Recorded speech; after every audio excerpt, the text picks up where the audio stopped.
It started in 1997. My father, Charlie, founded the company. He's a salesman by trade. That's how he got his start in the business in the 80s, working for Mother Parkers, which was the main supplier for Tim Hortons at the time. So that's how he kind of got his foot in the door as far as this business is concerned. I had grown up in the business, my whole life, doing different odd jobs, delivering, warehouse work, sometimes just cleaning. Then my dad did teach me to roast.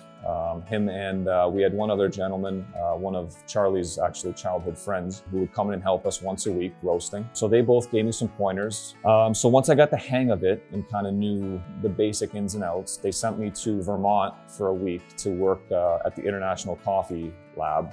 That kind of allowed me to learn some of the finer points of coffee roasting, not just how to run the machine basically, because at the time, that's kind of all I knew. I could run the machine, but I didn't really know what I was doing.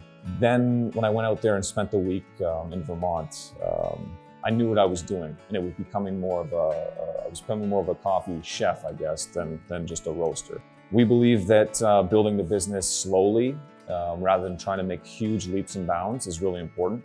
We want to make sure that basically, we want to maintain quality control. We don't want to overstep our bounds and lose that sort of personal quality. Basically, you order it, we roast it. We don't roast it, then you order it. The coffee is as good as it possibly can be, and we're going to get it to you quickly. We have our retail outlet and our cafe as well now, which has sort of changed the game for us. We never meant for any of that to happen. We were strictly a wholesaler. People would come in, they would ask, can I buy coffee by the pound? Can I get a cup of coffee? And then eventually we just sort of morphed into this cafe outlet that we have. And as you can see, there's people everywhere, and it's busy every day. So we're very lucky like that. We have, I think right now I would say it's 28 different countries, and I think 40 single origin coffees from 28 countries. We've engaged in a direct trade partnership with several farmers from Colombia and Nicaragua specifically. Those are the two areas of the world where we literally have contacts, have visited the farms. We want to be involved in the process as much as we can. About 75% of the coffee that we sell is fair trade coffee, which is a big reason why this business got started in the first place. My dad saw an opportunity that fair trade coffee was maybe the next thing that was going to take off, and people might actually care about sustainability and equality and all of these things that are important. And we try to take a lot of those aspects that fair trade sort of laid the groundwork for, and we try to apply them with our direct trade. I do prefer African coffees. It has great fruit notes, tangerine, some blueberry, some floral. They're very active.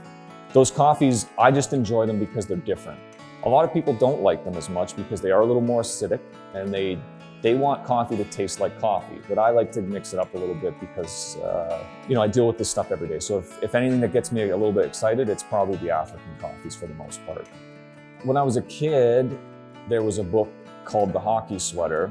I would take that book out and just constantly as soon as they would let me take it again, because there was some kind of period they were like, well, we gotta let some other people take it. But I would just take that book out all the time.